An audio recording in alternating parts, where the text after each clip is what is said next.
Et on termine notre émission avec Fenêtre sur l'emploi, l'occasion ici, évidemment au Parc des Princes, à l'occasion de cette grande assemblée des entrepreneurs, pour parler de la paix, PAIE. Et on est avec Pierre Keinec. Bonjour Pierre. Bonjour Arnaud. CPO de Silae. Alors la paix, c'est le cœur de votre activité. Et la paix, c'est central pour tous les collaborateurs. Un bulletin de paix qui arrive à l'heure, qui est bien fait, lisible. D'abord, un petit mot quand même sur votre parcours, quand même, parce que la paix, c'est votre passion. Oui, donc effectivement, moi j'étais entrepreneur, j'étais patron de société, j'ai fait trois sociétés de software, de logiciels, dont la dernière que j'ai revendue à Silae. Et c'est pour ça que je suis arrivé dans ce milieu. Alors parlez-nous quand même en quelques mots de l'accélération réglementaire vue d'un éditeur, parce que ça c'est le casse-tête des éditeurs, ça change tout le temps.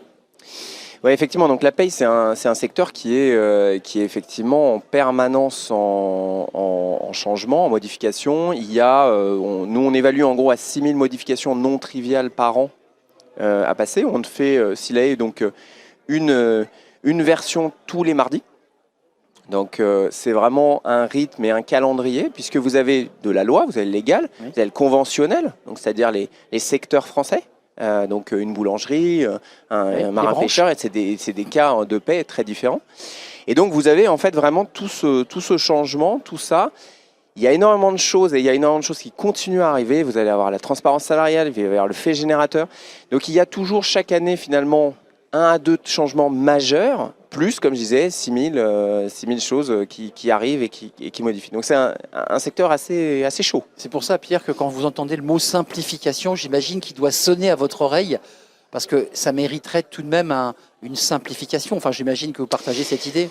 Peut-être pas complètement. C'est-à-dire qu'en fait, je pense que d'une certaine manière, ce qui est important, c'est que pour l'employeur et pour le salarié, ça soit simple. Nous, c'est notre job chez Silae, c'est d'arriver à encaisser ces modifications qui, pour la grande majorité, malgré ce qu'on peut penser, ont de bonnes raisons d'être passées dans la loi. C'est sûr. Parce que, je vais prendre des exemples très simples, il y a eu énormément de modifications pendant le Covid parce qu'il y a l'activité partielle, il y a eu énormément de modifications pour le cyclone Chido à un moment. Il y a beaucoup de choses qui partent quand même d'un vrai problème et avec une recherche de solution.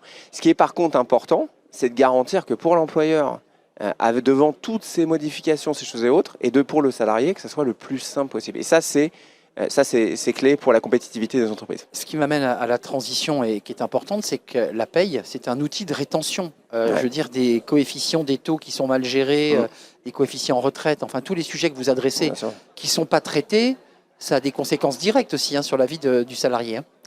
Ça a des conséquences évidemment pendant l'emploi, vous avez raison. Ça a des conséquences à la retraite parce que je pense qu'effectivement, le nombre de Français où on doit aller rechercher les trimestres, discuter, etc. sur des événements qui ont lieu il y a 20 ans.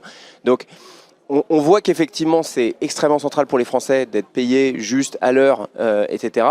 Il y a cet enjeu de digitalisation qui finalement, une fois que vous avez goûté au fait d'avoir une app mobile, vous avez vos compteurs de congés, ça, vous pouvez poser... rentré dans les mœurs, ça, Pierre, quand même. Ouais, mais pas en TPE-PME.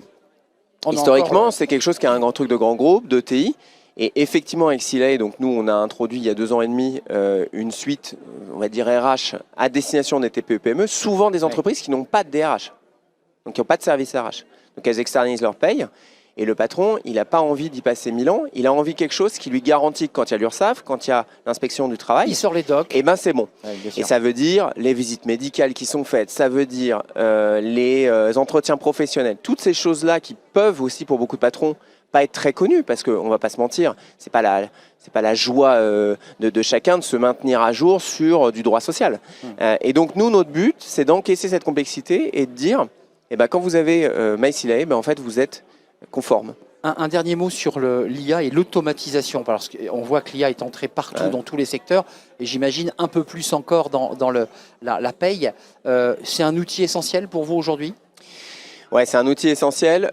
Donc, pas sur le calcul de paye. Le calcul de paye doit rester déterministe, donc on ne peut pas halluciner, on ne peut pas faire d'erreur.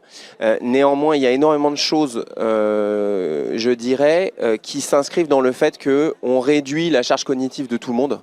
Le salarié, l'employeur, la gestionnaire de paye, et que tout ce qui doit être simple devienne simple, redevienne simple. Vous voyez, je dirais que c'est ça. Simplification. Exactement, mais pour moi c'est vraiment ça, c'est à nous aussi en tant qu'éditeur, c'est à nous d'arriver à offrir des services qui vont permettre de faire qu'au final, Cette complexité, elle est abstraite.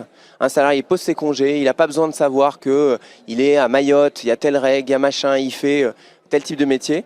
Et donc, on va appliquer les règles, on va faire correctement les comptes. comptes. Vous lui allégez toute cette partie-là. Et ça, c'est la puissance de Silae. Et spécifiquement pour les gestionnaires de paye qui ont un métier qui est très difficile et qui mérite d'être simplifié. Merci Pierre Canek d'être venu nous rendre visite ici, dans cet événement, évidemment, la grande assemblée des entrepreneurs, pour nous parler de ce sujet clé de la paye. Merci à vous. Merci beaucoup. Et bon vent. À très bientôt. Ou bon rafraîchissement, peut-être on peut le dire comme ça. Merci à vous, merci à toutes les équipes, merci à Nicolas Juchat évidemment qui m'accompagne et merci à tous ceux qui ont préparé cette émission. Je vous dis à très bientôt. Bye bye.